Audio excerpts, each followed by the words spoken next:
నువ్వు చెప్పు, ఒక పాయింట్ నువ్వు చెప్పు.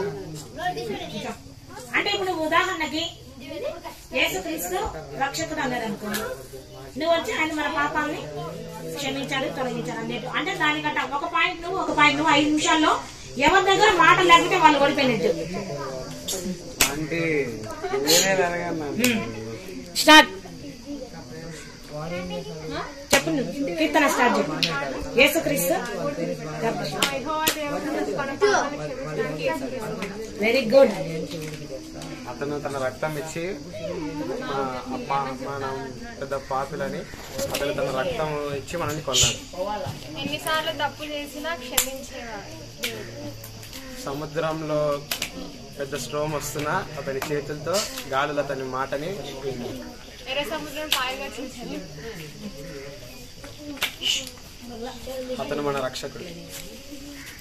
అతడు ఎప్పుడు మనల్ని అద్భుతాలు చేసి మనం రక్షించేవాడు. దేవుడు అని చెప్పండి. అతను అనుకున్నా 3 రోజుల తర్వాత చనిపోయిన అతను తిరిగి లేచాడు. దేవుడు యెహోషువ మొరపెట్టగా గిబియోనులో అతను ఎలాగైతే వెళ్ళాడో అలాగే వచ్చి అతని 2వ రాకడ వరకు ఎదురు చూస్తున్నాడు. దేవుడికి మొరపెట్టినప్పుడు మనల్ని రక్షించే దేవుడు. పరిశుద్ధాత్మని మనకి ఇచ్చాడు. తండ్రి కుమార పరిశుద్ధాత్మ అనే త్రియేక శక్తి గల దేవుడు. Very good. యాకోబు పరిశుద్ధుడు పరిశుద్ధుడు పరిశుద్ధ నిత్యం కొనబడుతున్నాడు. Very good. అంటే ఆయన గుణాలు చెప్పచ్చు. చెప్పు. దేవుడి గురించి మాటలు అసలు ఏముంది చెప్పండి. ఎడారిలో మోషే ద్వారా రాయి నుండి నిలిచింది. ఆకాశం నుండి మన్నాను. Very good. చాలా బాగా చెప్తున్నారు. ఇంకా దేవుడు ఎరికో గోడని పడగొట్టినది. అంత గొప్ప దేవుడు, అంత గొప్పతనం ఉన్న పశువుల పాపలు జన్మించాడు.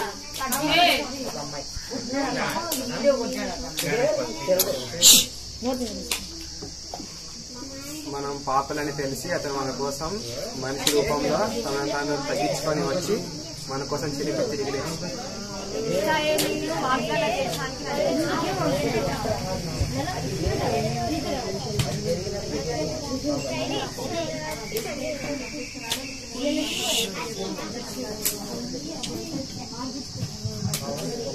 చిన్న 12 ఏళ్ల వయసులోనే దేవుడు ధర్మశాస్త్రం మొత్తం తెలిసి ఉన్నవాడు. దేవుడిని నమ్మిన వారిని ఎప్పుడు తలవంచకుండా చేసింది. అతని కోసం నిలబడిన వారిని తనని గుర్తు పెట్టుకొని పరలోకంలో వాళ్ళ కోసం ఒక పెద్ద బహుమానం ఇచ్చేది. ఆకాశం తన సింహాసనంగాను భూమి తన పాదపీఠంగా చేసుకున్నాడు. ఆకాశంలో తన సింహాసనంగాను భూమి తన పాదపీఠంగా చేసుకున్నాడు. ఏ రోగము అనారోగ్యం రాకుండా కాపాడుతుంది. తన ధర్మశాస్త్రం అనుసరించిన వారిని ఎల్లప్పుడూ కాపాడేది. ఎవరు ఆగిపోతే వాళ్ళు ఓడిపోయినట్టు.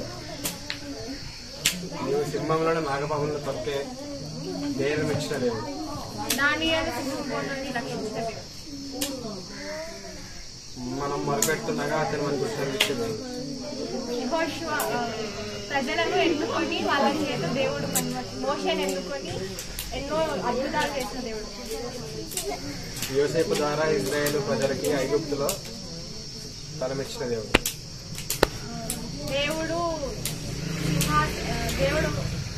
దేవుడు 12 మంది శిష్యుల ద్వారా అందరికీ తన గురించి చెప్పిన దేవుడు.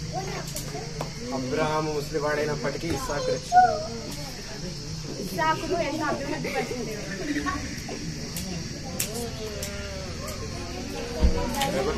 ఇస్సాకు భార్య రెబెకా ద్వారా 2 జనాంగములను పుట్టించిన దేవుడు.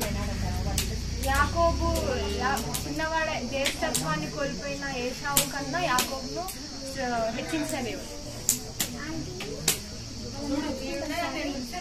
నీ జీవితంలో దేవుడు ఏ విధంగా ఉన్నాడు చెప్పండి. నా జీవితంలో దేవుడు నాకు చాలా సాయం చేస్తున్నాడు.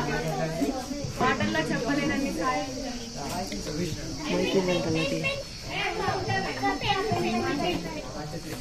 చెప్పు.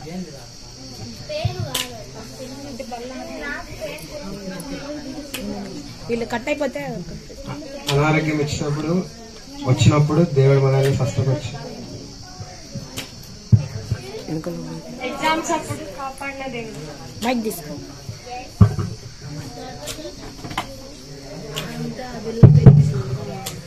చదువు మంచిగా అర్థం చేసినందుకు చేసేటట్టు దేవుడు చేశాడు. తనకు మొరిపెట్టినప్పుడు ఆన్సర్ ఇచ్చిన దేవుడు. నీకు ఇచ్చాడా?